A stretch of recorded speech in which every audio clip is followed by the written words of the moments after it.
Une fois par mois, les membres de la diaspora se retrouvent dans un bar de Bamako pour partager leurs expériences entrepreneuriales. Aujourd'hui, au Mali, l'argent de la diaspora, c'est 135 millions de dollars chaque année qui rentrent dans l'économie. Mais la jeune génération ne veut plus simplement envoyer de l'argent, elle veut participer au développement du Mali en rentrant au pays. Ici, c'est le Blabla, c'est un endroit super sympa. C'est le célèbre Blabla Bar. Exactement, le célèbre Blabla Bar. C'est aussi un cercle de rencontres là. Tout le monde nous attend. Exactement. Bonjour à tous. Voilà, on y est. Ah, ça fait plaisir de vous voir tous là en même temps. À nous aussi.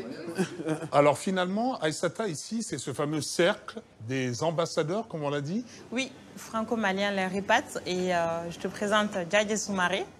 Alors Diadier, comment est-ce que ça se passe et comment est-ce qu'on a l'idée de mettre une structure comme celle-ci en place? À force de raconter chacun nos expériences, on s'est rendu compte qu'en réalité, on partage les mêmes problématiques, on a les mêmes envies, on a les mêmes besoins et on a quelque part les mêmes objectifs. Vous êtes revenu au Mali il y a combien de temps? Moi, je suis venu au Mali, parce que c'est mes parents qui sont maliens, je suis d'origine malienne, je suis franco-malien, et je suis arrivé au Mali il y a 8 ans. Pour la petite histoire, je suis arrivé quand j'ai signé mon bail.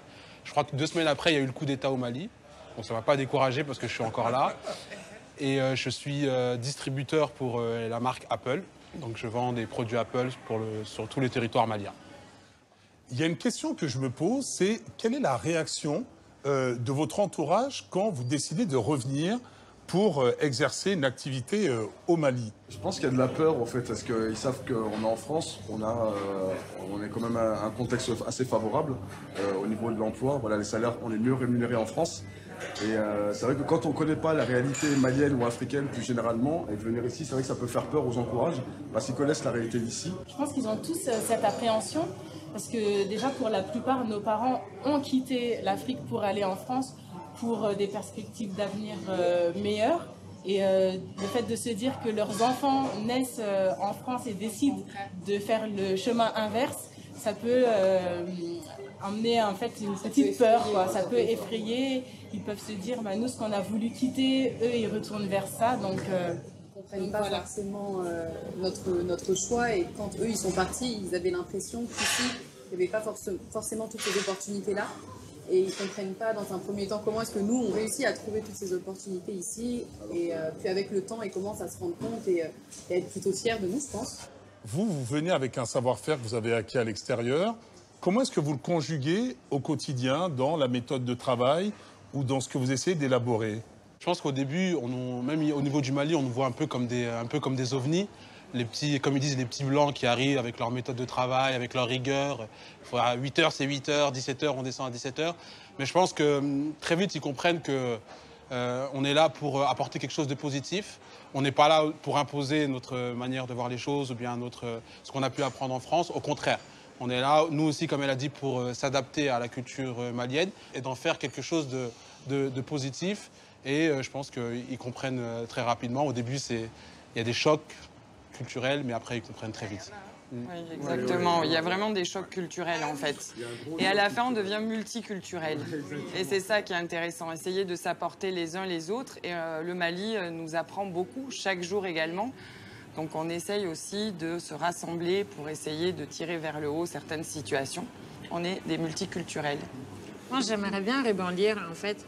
À ce niveau-là, le leadership de l'entrepreneur est très, très important. Je vois avec mon équipe, il faut souvent, c'est comme si on est en école de commerce pour les pousser à donner le meilleur d'eux-mêmes.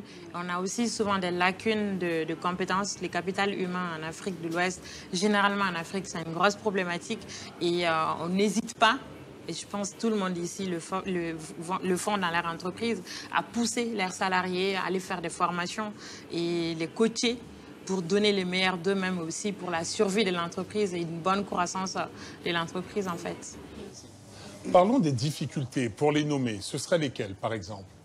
Je dirais que la plus grosse difficulté pour moi, c'est le choc culturel, les codes.